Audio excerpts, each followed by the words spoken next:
like them thinner. And then I just kind of brush the product through the front. When you do people's makeup, do they tell you how they prefer their brows to be, or they let you kind of just do whatever you feel like they should have? Now, I have a few people that are like come in. Some people come in with their eyebrows already done, like if they have a preference.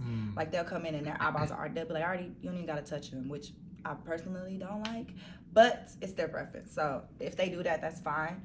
But most people like the way I do their brows because I can do, everybody's brows is different based on their face, right? So you have to outline your brows the way your brows go. I always say don't overline. Just go directly above where your brows start and then draw that line under and then draw over.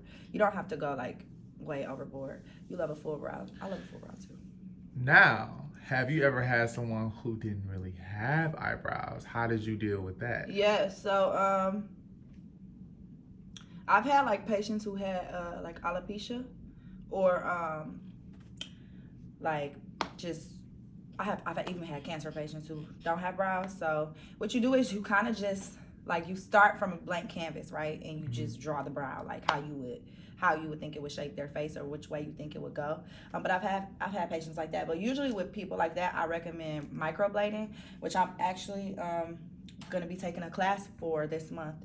So I should be offering microblading at the beginning of 2022. So microblading is just if you have no brows, you can get that like, it's almost like a tattooed brow, but it's not going to be super, super harsh or super thick, and you can have it's permanent. So it don't come off till a year later. So I usually recommend that. Oh, that's dope. Yeah. Well, I'm happy that you're doing that. Yes. Getting to the bag and learning more things. Okay, Britt. Yes, Tasha. I recommend if you don't want to fill in your brows every day, do get a microblade. I mean, it's pricey, but it's worth it because it doesn't come off.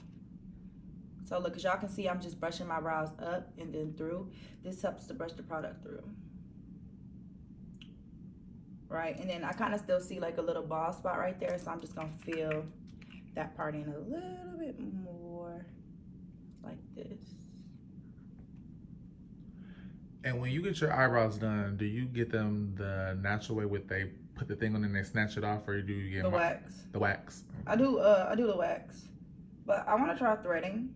I was about to ask you. Have anybody in this live tried threading? I want to try threading, but people say it hurt, but I heard it lasts longer. So I've heard it hurt too, but anytime I see people have that done it, their brows look really, really beautiful. Good. And then most of the time it's like the like Indians or you know, the people with them good ass brows that be doing the thread. So y'all can thread mine, make them look like y'all.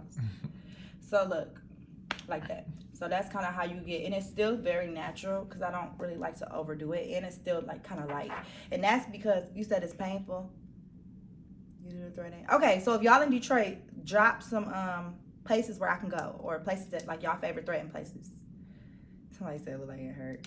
So make sure when you're getting a pencil or a pomade, make sure you get like a soft brown or a chocolate. I always tell people who are beginners to stay away from dark browns and stay away from ebonies, those type of colors, because when you practicing your brow, when you're trying to get better, you don't really want to go that dark, just in case, because sometimes your hand's a little heavy anyway, so you can make it darker or lighter depending on how hard you push on your brow. So can I move on to the next brow, or do y'all have the Chaldeans? Do y'all have any questions about this brow? Drop a place, because I'm going to screenshot it. Or DM me a place, or DM Swank a place, so I can trial threading. Because I've been getting waxed. I go to this brow girl. Her name's Talia Marie Brows. I'm sure y'all heard of her. I've heard Milka Brows was good in Macomb Mall. Somebody else used to go there. One of my friends used to go there. And then somebody told me it was another place on like in Eastpointe. I can't remember what it's called. It's a brow place on Kelly in like 8 Mile that does brows too.